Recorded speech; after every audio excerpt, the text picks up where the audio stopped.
Morning, everybody. Today we're going to be reading Chapter 5 from Holes.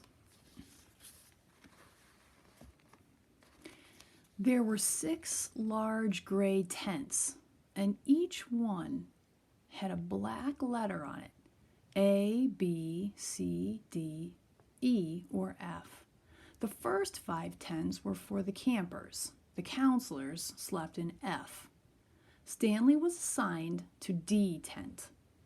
Mr. Pendanski was his counselor.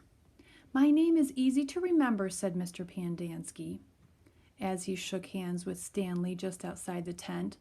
3 easy words: pen, dance, key. Mr. Sir returned to the office. Mr. Pendanski was younger than Mr. Sir and not nearly as scary looking. The top of his head was shaved so close it was almost bald, but his face was covered in a thick, curly black beard. His nose was badly sunburned. "Mr. Sir isn't really so bad," said Mr. Pendanski. "He's just been in a bad mood ever since he quit smoking. The person you've got to worry about is the warden. There's really only one rule at Camp Green Lake: don't upset the warden." Stanley nodded as if he understood. "I want you to know, Stanley, that I respect you," Mr. Pendanski said. "I understand you've made some bad mistakes in your life, otherwise you wouldn't be here. But everyone makes mistakes. You may have done some bad things, but that doesn't mean you're a bad kid." Stanley nodded. It seemed pointless to try and tell his counselor that he was innocent. He figured that everyone probably said that. He didn't want Mr. Pendanski to think he had a bad attitude. "I'm going to help you turn your life around," said his counselor, "but you're going to have to help too. Can I count on your help?" Yes, sir," Stanley said. Mr. Pendanski said, "Good," and patted Stanley on the back. 2 boys, each carrying a shovel, were coming across the compound. Mr. Pendanski called to them, "Rex, Alan, I want you to come say hello to Stanley. He's the newest member of our team." The boys glanced wearily at Stanley. They were dripping with sweat and their faces were so dirty that it took Stanley a moment to notice that one kid was white and the other black. "What happened to Barf Bag?" asked the black kid. "Lewis is still in the hospital," said Mr. Pendanski. "He won't be returning." He told the boys to come shake Stanley's hand and introduce themselves like gentlemen. "Hi," the white kid grunted. "That's Alan," said Mr. Pendanski.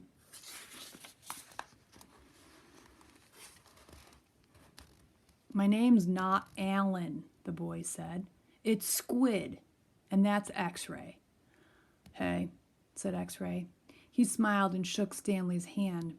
He wore glasses, but they were so dirty that Stanley wondered how he could see out of them.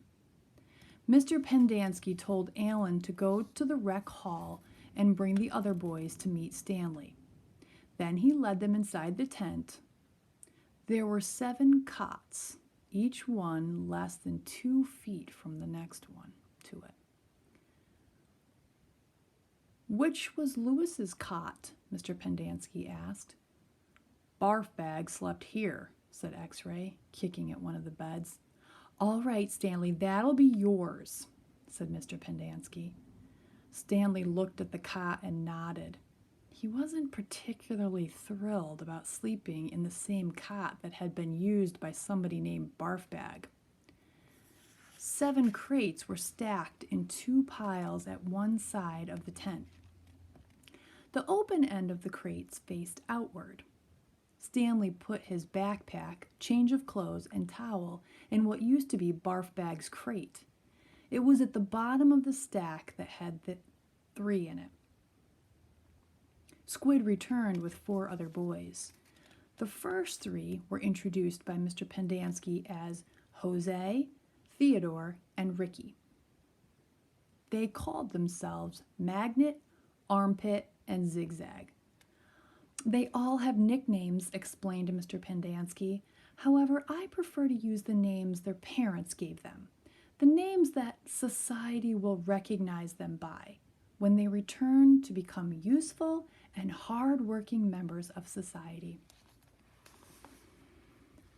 It ain't just a nickname, X-Ray told Mr. Pendanski. He tapped the rim of his glasses. I can see inside you, Mom. You've got a big fat heart. The last boy either didn't have a real name or else he didn't have a nickname. Both Mr. Pendanski and X-Ray called him Zero. You know why his name's Zero? Asked Mr. Pendanski. Because there's nothing inside his head? He smiled and playfully shook Zero's shoulder. Zero said nothing. And that's Mom, a boy said. Mr. Pendanski smiled at him. If it makes you feel better to call me Mom, Theodore, go ahead and call me Mom. He turned to Stanley. If you have any questions, Theodore will help you. You got that, Theodore? I'm depending on you. Theodore spit a thin line of saliva between his teeth, causing some of the other boys to complain about the need to keep their home sanitary. You were all new here once, said Mr. Pendanski, and you all know what it feels like. I'm counting on every one of you to help Stanley. Stanley looked at the ground. Mr. Pendanski left the tent, and soon the other boys began to file out as well, taking their towels and change of clothes with them. Stanley was relieved to be left alone, but he was so thirsty he felt as if he would die if he didn't get something to drink soon. Hey, Theodore, he said, going after him, do you know where I can fill my canteen?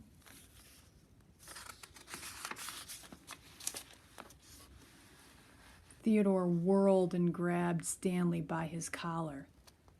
My name's not Theodore, he said. It's Armpit. He threw Stanley to the ground. Stanley stared up at him, terrified. There's a water spigot on the wall of the shower stall. Thanks, Armpit, said Stanley. As he watched the boy turn and walk away, he couldn't for the life of him figure out why anyone would want to be called Armpit. In a way, it made him feel a little better about having to sleep in a cot that had been used by somebody named Barfbag. Maybe it was a term of respect. And that is the end of chapter 5.